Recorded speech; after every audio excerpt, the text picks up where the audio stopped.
The tale of the third atomic weapon has faded into obscurity, overshadowed by the memory of Hiroshima and Nagasaki.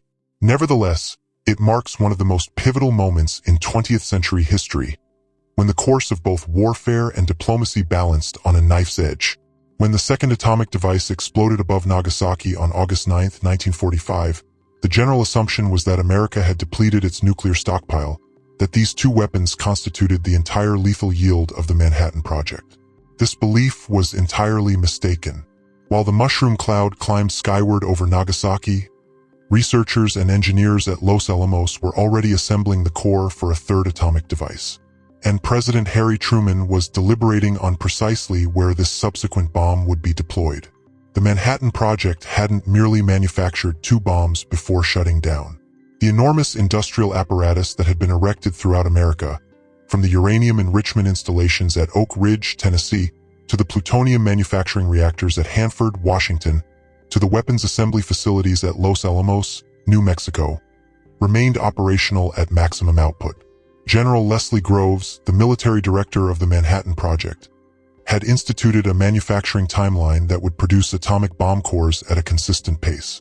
The third plutonium core was slated for completion by August 19th, merely 10 days following Nagasaki. Further cores would arrive at roughly 3 to 4 day intervals through August and into September, with production rates increasing as the industrial methods became more sophisticated and streamlined. The third bomb wasn't simply hypothetical or scheduled for some far-off future moment. It was tangible material rapidly nearing readiness. The plutonium core, crafted from the rare element manufactured in the Hanford reactors, was being formed and processed at Los Alamos. The conventional high-explosive lenses designed to compress this core to reach critical mass were being produced and evaluated. The ballistic shell, designated as Fat Man due to the bulky configuration needed to contain the implosion apparatus, was being constructed. Everything was advancing on schedule, and military strategists were actively deliberating not merely the third bomb, but an extended atomic bombardment operation that might stretch through autumn 1945 and into 1946 should Japan refuse to capitulate. The matter of where Truman intended to deploy this third bomb demands an understanding of the strategic considerations in Washington during those critical August days. The initial target roster for atomic weapons had been assembled through a comprehensive process involving military planners, scientists, and intelligence experts. The Target Committee had convened numerous times in spring 1945 to identify cities that satisfied particular requirements.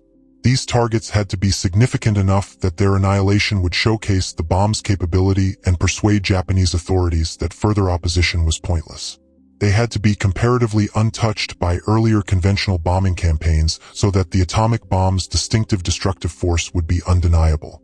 They had to possess military or industrial importance, not exclusively civilian populations, at least theoretically, though this differentiation became grotesquely obscured in actual practice. The initial roster included Hiroshima, Kokura, Niigata, and Nagasaki. Kyoto, the historic capital and cultural center of Japan, had originally topped the list owing to its magnitude and industrial infrastructure. But Secretary of War Henry Stimson had personally acted to eliminate it, contending that obliterating such a culturally vital city would generate enduring hostility and render post-war reconciliation unattainable. Following the strikes on Hiroshima and Nagasaki, two cities from the initial roster remained, Kokura and Niigata. Furthermore, military strategists had designated several additional prospective targets, including Tokyo, which despite widespread firebombing still housed critical military and administrative installations, and the manufacturing centers of Yokohama, Osaka, and Kobe. The available evidence indicates that Tokyo itself was becoming the favored target for the third atomic weapon. This would have constituted a substantial escalation, as Tokyo was not merely another city but the political and symbolic core of the Japanese Empire. The Imperial Palace, where Emperor Hirohito dwelled, stood in central Tokyo. The governmental departments that controlled the war effort were concentrated there. Obliterating Tokyo with an atomic weapon would have conveyed an unmistakable signal that no region of Japan was secure, that even the sacred figure of the emperor could not be shielded from this novel form of warfare. General Henry Arnold, commanding general of the Army Air Forces, had obtained permission to proceed with atomic bombing operations without explicit presidential authorization for each successive attack. The directive issued on July 25th specified that additional bombs would be deployed on targets as soon as they became available. This meant that once the third bomb was finished, it could be transported to Tinian Island, where the 509th Composite Group stood ready with their specially adapted B-29 bombers and released within days. The apparatus of atomic warfare had been activated, and halting it would necessitate deliberate action rather than passive postponement. Truman's reasoning during this interval reveals the intricate calculations of a leader attempting to terminate a catastrophic war while wrestling with weapons whose destructive capacity surpassed anything in human history. In his public declarations and private documentation, Truman conveyed both resolve to compel Japan's capitulation and increasing unease with the mass slaughter of civilians. After receiving details regarding the devastation of Hiroshima, he allegedly informed his cabinet that he had no desire to kill all those children. Nevertheless, he also maintained, based on intelligence projections and the harsh reality of island combat in the Pacific, that an invasion of Japan's home islands would yield hundreds of thousands of American fatalities and potentially millions of Japanese deaths. The clock was advancing in multiple respects during mid-August 1945. Each day that Japan persisted in fighting signified continued suffering for Allied prisoners of war detained in harsh conditions across Asia, continued starvation and subjugation of populations under Japanese control, and continued combat fatalities in China, Burma, and throughout the Pacific region. The Soviet Union had joined the war against Japan on August 8th, precisely as committed at the Yalta Conference, and Soviet forces were swiftly advancing through Manchuria, generating new geopolitical complications. Stalin's armies were proving that the Soviet military apparatus, battle-hardened from 4 years of total war against Germany, could overwhelm Japanese forces with astonishing velocity. This created the possibility that if Japan did not capitulate promptly, Soviet forces might seize substantial portions of Japanese territory, including potentially the northern home islands, establishing a partitioned occupation similar to what would transpire in Germany and Korea. The Japanese government was immobilized by internal discord during these crucial days. Even following Hiroshima, even following Nagasaki, even following the Soviet invasion of Manchuria, the Supreme Council for the direction of the war remained gridlocked. The peace faction, headed by Foreign Minister Shigenori Togo and Navy Minister Mitsumasa Yonai, advocated for accepting the Potsdam Declaration's terms for unconditional surrender with the singular condition that the imperial institution be maintained. The military faction, headed by War Minister Korechika Anami and the chiefs of the Army and Navy General Staffs, demanded multiple conditions including no occupation of Japan proper, Japanese prosecution of war criminals, and self-disarmament. This gridlock meant that even as Japanese cities burned and the atomic bombs descended, the government remained paralyzed. Emperor Hirohito's involvement became crucial precisely because of this impasse. In an unprecedented action on August 10th, and again more decisively on August 14th following an attempted military coup by officers opposed to surrender, the emperor departed from tradition and actively commanded his government to accept the Allied terms. This intervention probably prevented the deployment of the third atomic bomb and conceivably many more, but it was an exceptionally narrow escape. Had the emperor not intervened, had the military faction prevailed in their coup attempt, the atomic bombardment campaign would have persisted. The third bomb's plutonium core did reach Tinian Island, but by that time Japan had consented to surrender. This core, rather than being deployed on a Japanese city, ended up serving a different function. It became the heart of the fourth nuclear weapon ever detonated, not in warfare but in the test operations at Bikini Atoll in 1946.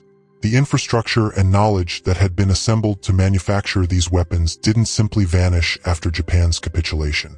Instead, it became the basis of America's Cold War nuclear stockpile, and the terrible understanding of how to construct and employ these weapons proliferated to other nations, establishing the precarious equilibrium of nuclear deterrence that characterized the latter half of the 20th century. The ramifications of what nearly transpired with the third bomb reach far beyond the immediate question of how Japan would have reacted to additional atomic strikes. If Tokyo had been destroyed by atomic bomb, killing potentially hundreds of thousands more individuals, including possibly Emperor Hirohito himself, the entire post-war arrangement in Asia might have evolved quite differently. The occupation of Japan depended substantially on maintaining the imperial institution and operating through the emperor to validate reforms. Without that stabilizing mechanism, Japan's reconstruction might have been considerably more chaotic and divisive. The demonstration of American readiness to destroy even the most sacred emblems of Japanese culture might have fostered deeper and more persistent enmity, making the eventual partnership between America and Japan more challenging to establish. The strategic bombardment operation against Japan, both conventional and atomic, constitutes one of the most disturbing episodes of American military history. The firebombing of Tokyo on March 9th and 10th, 1945, killed more individuals in a single night than the atomic bomb at Hiroshima. Dozens of other Japanese cities were methodically destroyed by incendiary attacks designed to maximize civilian fatalities and shatter Japanese morale. The atomic bombs were distinct not in their targeting of civilian populations, which conventional bombing had already normalized, but in their efficiency, their psychological impact, and their demonstration that a solitary aircraft carrying a solitary bomb could annihilate an entire city. The third bomb would have perpetuated this pattern, and the fourth, fifth, and sixth bombs that were in various phases of production would have followed. Some historians have contended that the atomic bombs were superfluous, that Japan was already vanquished and would have capitulated within weeks or months due to the naval blockade suffocating its economy and the Soviet entrance into the war crushing its armies in mainland Asia. Others have insisted that the bombs were indispensable to achieving surrender without a catastrophically expensive invasion, citing the military faction's persistent resistance even after 2 atomic bombs and the Soviet invasion. The reality probably exists somewhere between these interpretations, complicated by the fact that we cannot replay history to observe what would have occurred under alternative circumstances. What we can state with certainty is that American leaders in August 1945 believed they needed to continue exerting maximum pressure, including atomic bombing, to compel Japan's surrender before the scheduled November invasion of Kyushu. The manufacturing schedule for additional atomic bombs in August and September 1945 discloses the degree to which atomic warfare was becoming standardized and routine rather than extraordinary and exceptional. By late August, Los Alamos anticipated delivering cores at a pace that would have enabled 2 to 3 atomic bombing missions per week by September. The 509th Composite Group had multiple aircraft and crews prepared for atomic missions.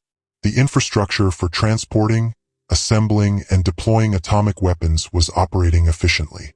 Had the war persisted, atomic bombing would have become merely another instrument in the American arsenal, utilized alongside conventional bombing, naval bombardment, and preparation for invasion. The singular nature of Hiroshima and Nagasaki as war-ending events was not predetermined, but rather the outcome of Japan's surrender forestalling what might have evolved into a sustained atomic bombing offensive. General Douglas MacArthur, appointed to command the invasion of Japan, had initially been doubtful about the atomic bomb's strategic significance, perceiving it as a sideshow compared to the massive conventional forces being marshaled for Operation Downfall. After Hiroshima and Nagasaki, his perspective changed, and he came to recognize how the bombs had eliminated the necessity for an invasion that would have expended vast resources and lives. Yet MacArthur also grasped that occupying Japan and converting it into a peaceful democracy would require preserving sufficient Japanese society and institutions to remain functional. The total destruction of Tokyo by atomic bomb might have sabotaged this objective by eliminating too much of the existing governmental and social framework. The scientists who constructed the atomic bomb maintained diverse perspectives about its deployment. Some, like Leo Szilard and James Frank, had promoted a demonstration of the bomb's power rather than its use against cities, hoping that astounding Japan with an exhibition of this new weapon would suffice without mass civilian casualties. Others, including Robert Oppenheimer and the majority of scientists involved in the project, endorsed using the bomb against military-industrial targets, though many subsequently expressed profound uncertainty about the weapons they had developed. Still others, like Edward Teller, displayed little reluctance about the bomb's deployment and actively championed development of even more devastating nuclear weapons. These disagreements persisted throughout the Cold War, with some Manhattan Project veterans becoming proponents for arms control, while others became advocates of expanded nuclear arsenals. The third bomb that was never deployed on Japan represents a historical juncture that nearly materialized but didn't. In one timeline, the timeline we don't occupy, that bomb descended on Tokyo or another Japanese city, killing tens or hundreds of thousands more individuals, potentially including the emperor, and generating ripple effects through post-war history that we can scarcely envision. In the timeline we do occupy, Japan's surrender arrived just in time to avert this additional catastrophe, though whether this was fortune, timing, or the consequence of the emperor's intervention remains contested. What is indisputable is that the mechanism existed to continue atomic bombing indefinitely, that military and political leaders were prepared to deploy these weapons repeatedly until Japan capitulated, and that only the surrender announcement on August 15th prevented the third bomb, and the fourth and the fifth, from descending on Japanese cities during the final weeks of summer in 1945.